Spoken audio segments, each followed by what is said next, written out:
Our final speaker this morning really needs no introduction at all. Many of you know him as one of Oregon's most visionary and respected business leaders. Others know him as an incredibly generous philanthropist. And millions of people around the world know him as the victim of his mother's plans to test Columbia's sportswear jackets. He has been buried in ice, driven over by a Zamboni, placed in a cement mixer with an alligator, shot by a blow dart and dropped off the top of a mountain and forced to go through a car wash without a car. Please join me welcoming one tough son, Mr. Tim Boyle.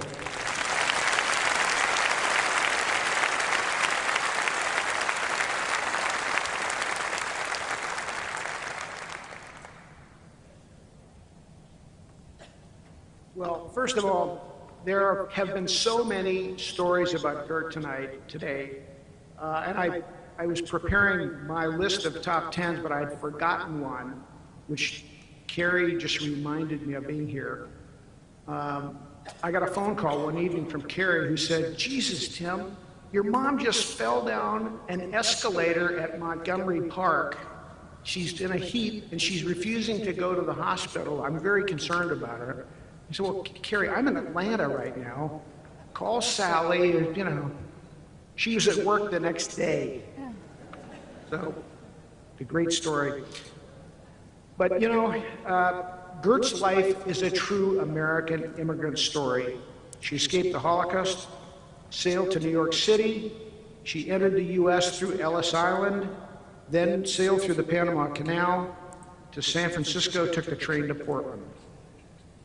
She married and had 3 children, endured the sudden death of her young husband, built a business, foiled a kidnapping attempt, made a fortune, then gave it all away. After telling a story like that, it once was said, "Only in America. America needs to be that place again."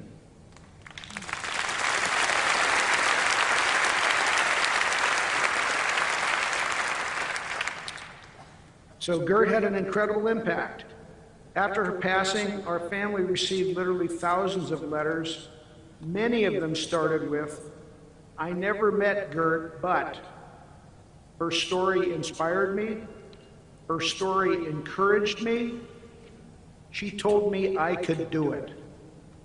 But one of the best letters I got was from a woman here in Portland who, while walking her dog, encountered Gert entering a restaurant in Southwest Portland. "Hey, Gert, maybe you'd like to use my dog in your next commercial." "Gert, I don't need any competition."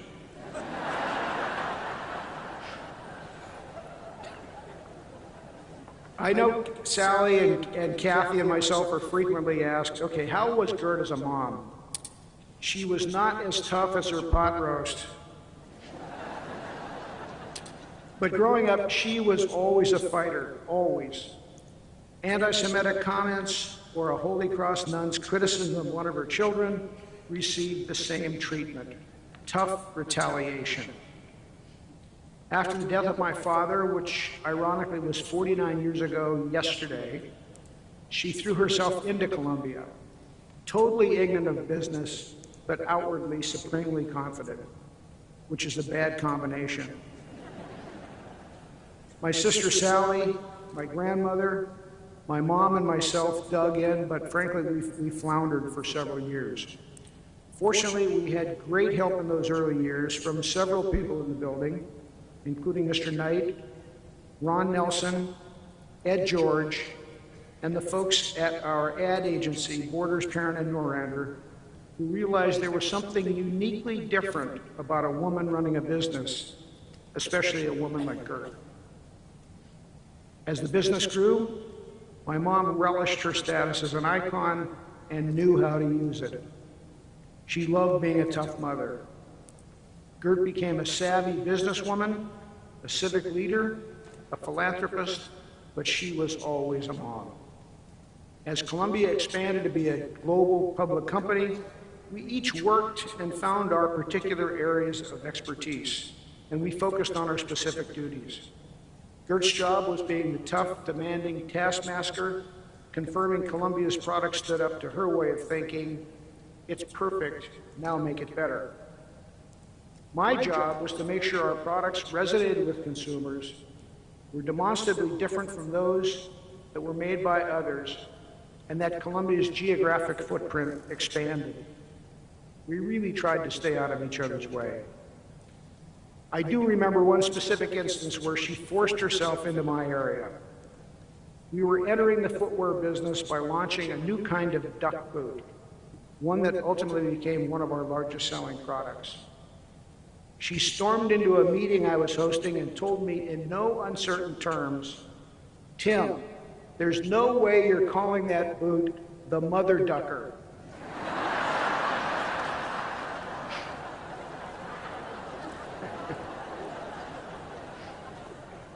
So thank you all for coming today. Gert would have absolutely loved this. I want to spend a few minutes just saying thank you to her many caregivers who took care of her so well at the end of her life, the many physicians who cared for her during her whole life, the events people at Orbit and Columbia, and especially Sheena Compton, who put this huge event on for the company, Gert's friends who are all here today, Storm Large, Thomas Lauderdale, and the Portland Youth Philharmonic, and really all those who are here today. Thank you very much.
Couple of end of celebration songs coming up in just a minute, but I wanted to take a moment and just really thank all of you for coming today. Gert loved a spectacular apple pie, by the way. You may have already received the recipe for that.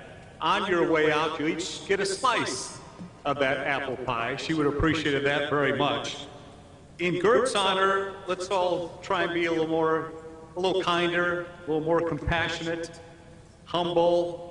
Think about this woman who's done so much for this community.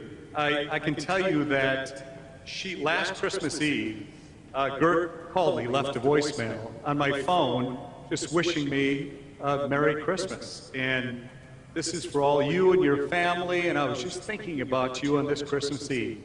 And I listened to the voicemail, I thought of all the things this woman has going on in her life and in her business. She took the time to leave this message on my phone. I've kept that message, and I will listen to that every Christmas Eve, to think about that woman that we cared about and loved so much.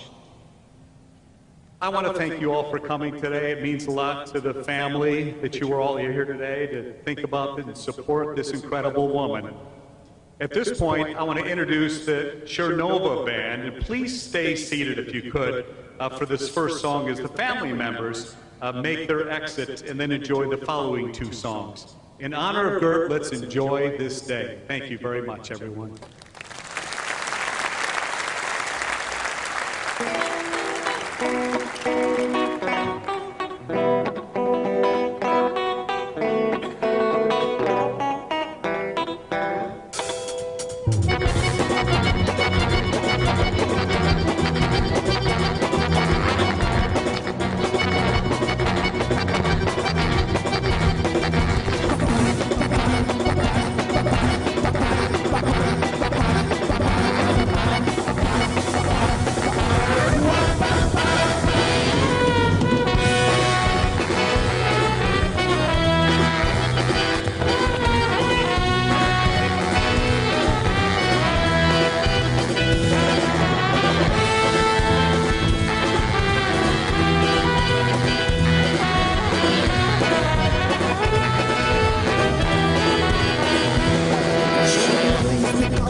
turn your left cheek if your right one is red. Just drink my wine.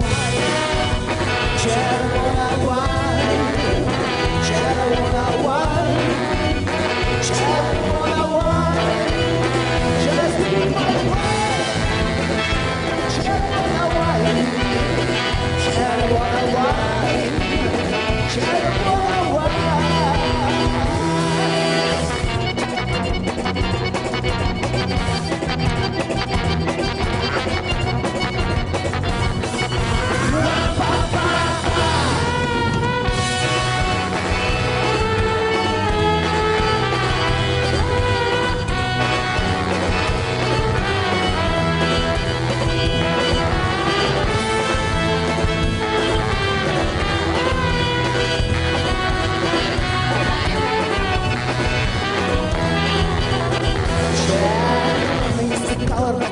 The traffic, often stops and doesn't mean to you nothing. If you're in a red dress, it's not a case. You got just for a second to start the chase.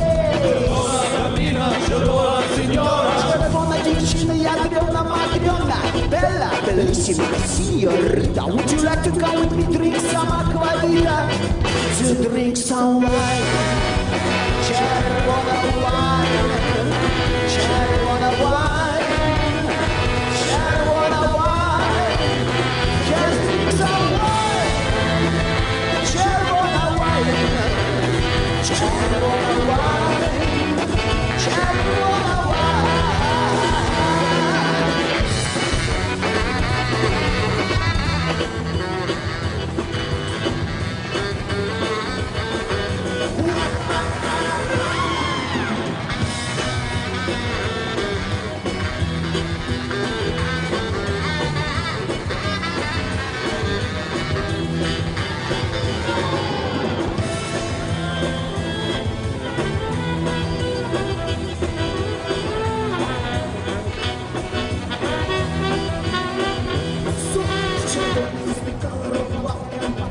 My papa was Boris, my mom was Natasha. I came from Russia, yes indeed. But it feels sometimes like I came from Madrid. Drinking your latte, drinking your mocha, drinking your vino. Don't forget, there are so many colors, but this one is red. I'm doing good, I'm doing fine. I'm drinking wine.